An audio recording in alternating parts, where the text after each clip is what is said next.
et avec le plus grand plaisir.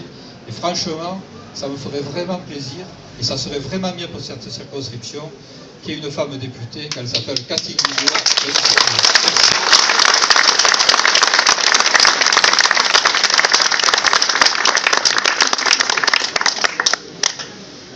Je suis un peu émue, vous le comprendrez. Je vous remercie tous d'être venus, nombreux. Je remercie Simon d'être présent et puis des mots gentils et amicaux et sincères, je le sais, qu'il vient de prononcer.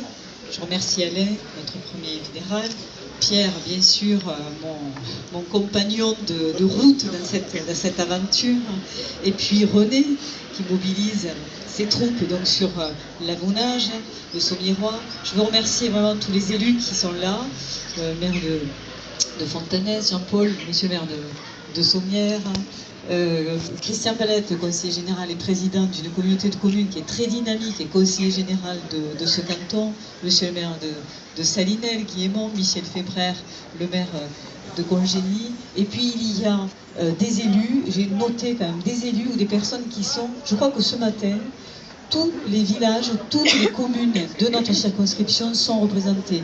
Je vois le premier adjoint et je vous remercie parce que vraiment, voilà, ça veut dire que toute la circonscription est mobilisée ce matin pour d'abord inaugurer ce local de campagne de Sommières, je vais vous en parler un petit peu après, mais aussi parce que c'est la dernière ligne droite avant le premier tour.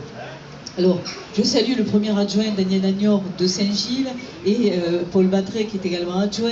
J'ai vu le premier adjoint de Beauvoisin, j'ai vu des élus de Calvisson, André Sauzède, j'ai vu Jean-Paul Loz, donc maire honoraire de Vunas, je dois en oublier beaucoup, j'ai vu des élus du Gros-du-Roi, j'ai vu des élus de Saint-Dionysie, de Langlade, du Chaux, avec de Villevieille. Bon, je suis désolée si j'en oublie. d'Aubé, voilà. Merci beaucoup, parce que voilà, ça nous fait chaud au cœur, et ça prouve donc, ce que je disais, cette grande mobilisation, cette ferveur. Des élus de l'EC aussi, on me dit, bon voilà, excusez-moi, hein, j'en ai certainement oublié. Alors, on tenait avec Pierre à avoir une permanence sur Sommières. On a déjà donc lancé la campagne des présidentielles sur Sommières le 25 février dernier. Aux cartes, on était très nombreux.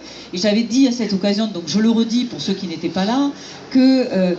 pardon, je fais juste une parenthèse, j'ai oublié Jeanne Denat. Je suis désolée. Vraiment, s'il y a quelqu'un que je ne devais pas oublier, c'est Jean, qui est notre conseiller général du canton de Vauvert, qui est plus qu'un ami, qui est mon directeur de campagne et qui est vraiment qui me pousse, qui m'encourage et qui m'aide beaucoup dans cette campagne. Alors vraiment, Jean, désolé, excusez-moi. Bravo. Voilà. Alors, donc, je disais, on a tenu à avoir une permanence ici à Sommières, d'abord parce que Pierre est de Sommières, que Sommières, cette ville, on aime ce canton de Sommières, on aime ce pays sommiérois, qui est dynamique, qui est innovant, alors qui n'est pas très riche, effectivement, mais qui développe, moi je peux vous le dire en travaillant au pays dans le Camargue, parce qu'on a plusieurs communautés de communes, et cette communauté de communes du pays de Sommières, c'est la plus innovante, parce qu'elle sait mobiliser son énergie, ses capacités, son intelligence pour compenser effectivement des difficultés financières. Et vraiment, je tenais à le dire ce matin, et je me plais à le dire, ce qui ne veut pas dire qu'ailleurs, les gens soient moins innovants, etc. Mais ici, c'est un peu particulier. Il y a cette richesse qui fait la spécificité de ce territoire. Donc, on est content d'ouvrir cette permanence. On aura aussi une autre permanence dans le sud, à Vauvert, chez moi, parce que c'est chez moi, et parce que j'ai envie aussi d'être présente. Et c'est là aussi que je compte faire le maximum de voix, bien entendu. Et sur Sommières aussi, parce que le Sommiérois, d'abord, il y a beaucoup d'amis. Il y a Pierre, il y a Guy, il y a les élus, et puis vous allez nous aider à faire un très bon score sur cette circonscription. Alors pourquoi le 14 avril ? Eh bien parce que c'est la veille finalement du week-end qui va être le premier tour des élections présidentielles. Et on a besoin de vous dire, même si vous êtes très mobilisés, et moi j'ai pu mesurer la mobilisation notamment des militants sur ce canton, parce que jusqu'à hier soir tard, ils ont travaillé pour mettre en place les panneaux, la décoration du local, mettre en place les tables, les chaises, organiser l'apéritif. Et je voudrais vraiment de tout cœur les remercier parce qu'on a connu quelques péripéties hier avec ces panneaux. Voilà. Donc pourquoi donc le 14? Parce que c'est le dernier samedi avant donc le dimanche 22 avril, il nous reste une semaine pour nous mobiliser et que même si on a été très mobilisés jusqu'à présent, parce qu'on a, je le disais, lancé la campagne de François Hollande donc aux cartes le 25 février. Puis nous avons reçu un certain nombre dans le Gard, un certain nombre de responsables nationaux. On a reçu, aide-moi, Martine Aubry d'abord, on a reçu ensuite André Valigny, on a reçu Jean-Marc Ayrault, je cherchais son prénom, Jean-Marc Ayrault, on a Claudie Le Breton, on a reçu Delanoë qui est venu rapidement, et on a reçu Alain Vidali sur la circonscription, et Jean-Pierre Sueur, Cazeneuve, et on a reçu également, bien sûr, François Hollande, et c'était très chaleureux, ce meeting devant les arènes de Nîmes. On a vu effectivement, comme le disait Simon, un homme simple, courageux, déterminé, chaleureux, amical, qui prend le temps d'aller saluer, de signer les autographes. Je vois Annick qui faisait signer à cette occasion, donc qui faisait dédicacer le livre de François Hollande. Donc quelqu'un qui n'a pas eu peur, malgré ce que lui disait son service d'ordre et ses conseillers, eh bien, qui a décidé de partir à pied, même s'il pleuvait, etc. Donc depuis la place d'Assas jusqu'aux arènes, parce qu'il avait envie de ce bain de foule, il avait envie de saluer les Français, et qui lui ont d'ailleurs réservé un excellent accueil. Donc on a reçu tous ces gens. Ici sur la circonscription, on a travaillé aussi, on a distribué, on a fait du porte-à-porte, on a fait des cafés citoyens. Hier soir encore, j'étais au Grau-du-Roi avec des jeunes, et j'ai pu parler du contrat de génération, des mesures que François Hollande prévoit en faveur de la jeunesse. Alors bien sûr, il n'y a pas une solution, il y a des solutions pour essayer d'être offensif et pour essayer de donner de l'espoir aux jeunes générations. Vous le savez, François Hollande a dit la priorité, ma priorité c'est la jeunesse. Mais nous qui sommes des parents, pour certains des grands-parents ou des arrière-grands-parents, bien sûr que la priorité c'est la jeunesse. Et bien sûr que nous avons besoin de dire à cette jeunesse aujourd'hui, on vous aime, on a besoin que vous soyez heureux dans le pays et on a besoin de vous laisser, de vous transmettre un pays en bonne santé, un pays où vous allez pouvoir vous épanouir et quelle que soit votre origine, que cette société puisse vous garantir les moyens de vivre mieux. Hein, et ne pas limiter finalement les emplois les mieux rémunérés, les études les plus importantes aux enfants qui ont la chance d'être nés dans des familles favorisées. Voilà, notre chance, et pourquoi nous sommes socialistes parce que nous croyons que la société doit mettre en place des dispositifs pour favoriser l'égalité des chances, l'égalité des hommes et des territoires. C'était le slogan il n'y a pas si longtemps du Conseil général. Moi je crois à ça et nous devons nous appliquer. Si nous sommes des gens responsables, si nous sommes des humanistes, nous devons nous appliquer. Alors on peut se tromper, on peut prendre des mesures qui sont quelquefois en deçà de ce que l'on imaginait, mais l'important c'est d'essayer et l'important c'est de croire qu'effectivement les marchés ne se régulent pas tout seuls, les disparités ne se régulent pas toutes seules et qu'il faut mettre en place des dispositifs pour effectivement favoriser l'égalité des chances. Voilà ce que je voulais vous dire. Donc hier soir j'étais à ce café, cette rencontre citoyenne au Grau-du-Roi, mais j'ai fait 2 cafés citoyens. Il y a eu donc 2 cafés citoyens à Saint-Laurent-des-Gouzes, il y a eu un café citoyen à Aubé, il y a eu une rencontre citoyenne également à Galargues, il y en a une mardi, et je vous y invite à Congénie, donc organisée par toute l'équipe de Congénie. Donc voilà, ce que nous comptons faire, c'est cette rencontre avec les citoyens, ces rencontres qui permettent un échange. On n'est pas là pour délivrer une parole, on est là pour échanger avec les habitants, on est là pour entendre aussi leurs espoirs, leurs désespérances quelquefois, et pour leur dire il y a des solutions. Il y a des solutions et ces solutions, elles sont portées aujourd'hui par François Hollande, elles sont portées aujourd'hui par la gauche.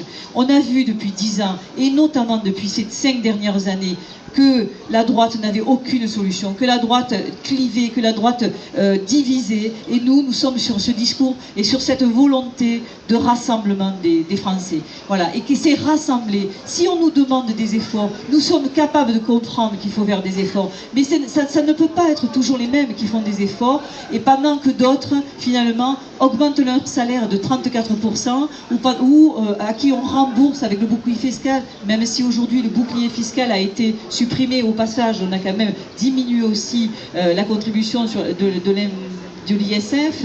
Donc on ne peut pas demander des efforts toujours aux mêmes et protéger une certaine caste finalement qui n'a pas finalement besoin d'être plus protégée que ça. Elle a ses conseillers fiscaux, elle a un certain nombre de dispositifs déjà à sa disposition pour payer le moins d'impôts possible. Donc rétablissons dans ce pays de la justice, parce qu'avec les marges de manœuvre que nous allons obtenir, eh bien nous pourrons mettre en place les dispositifs comme le contrat de génération, comme les emplois d'avenir. Nous allons pouvoir faire une fiscalité progressive, donc qui va permettre aux artisans, aux commerçants, aux PME d'être moins imposés, de sorte d'être plus à l'aise finalement, et on va taxer un peu plus les grandes entreprises. C'est quand même la justice qui dit un impôt progressif. Reparlons de l'impôt aussi. À quoi il sert notre impôt? Pourquoi plus personne aujourd'hui ne veut payer d'impôt? Mais parce que les classes moyennes et les classes populaires, elles en payent trop. Elles ne vivent pas bien aujourd'hui. Donc il faut qu'on retrouve le sens de l'impôt, la progressivité de l'impôt. Plus on gagne, et bien plus on paye. C'est ça qui est comment dire, c'est ce qui fait notre force en France, hein, ce qui fait notre particularité. Et moi je crois qu'il faut revenir à ça. Il faut revenir au bon sens, il faut revenir à la justice, tu le disais Simon, il faut revenir à l'équité, à l'égalité. Voilà, on inaugure ce matin. Dernière ligne droite donc pour le premier tour. Alors déjà on parle des bureaux de vote, hein, il faut tenir les bureaux de vote, mais entre-temps d'ici dimanche prochain, continuez à parler du programme de François Hollande, continuez à parler de ses propositions. On a des tracts donc qui expliquent de manière très pédagogique, donc les principales propositions, il y en a 60.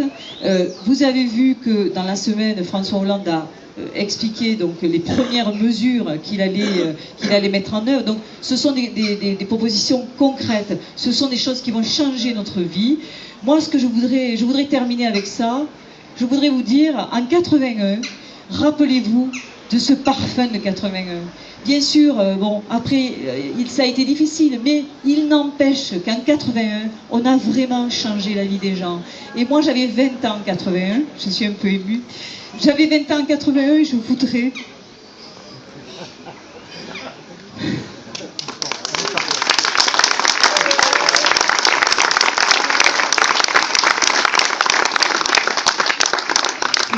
Je pleure à chaque discours. Non, voilà. J'avais 20 ans en 81 et je voudrais que mes enfants, que nos enfants vivent ce changement-là. La joie que nous avons ressentie en 81 quand la gauche est arrivée au pouvoir, quand François Mitterrand est arrivé au pouvoir. Moi, je crois que François Hollande, ça n'est pas François Mitterrand. 2012, ça n'est pas 81. Mais il y a un espoir dans ce pays, un espoir de changement. Et je voudrais que le 6 mai, on puisse connaître ce changement, cet espoir, qu'on soit dans les rues, qu'on ait envie de klaxonner quand on a gagné la Coupe du Monde, qu'on soit heureux et qu'on ait cet espoir et que nos enfants vivent cette période-là. Et je vous le dis parce que c'est important pour nous, Pierre et moi, parce que le score que va faire François Hollande, notamment au premier tour, ce sera le score que nous ferons aux législatives. On l'a mesuré depuis 97, c'est comme ça. Depuis 97, eh bien, le score du candidat du Parti Socialiste, c'est le score du candidat aux législatives. Donc plus nous aurons de la force, plus nous donnerons de la force à ce score de François Hollande sur cette circonscription, et bien mieux nous serons en capacité avec Pierre de vous représenter donc à l'Assemblée nationale. Voilà, je termine sur ces mots. Mobilisation, mobilisation, continuez à distribuer, continuez à parler, continuez à essayer de convaincre ceux qui encore ne sont pas convaincus. Dites-leur que le changement, le vrai changement, c'est maintenant et c'est avec François Hollande. Merci.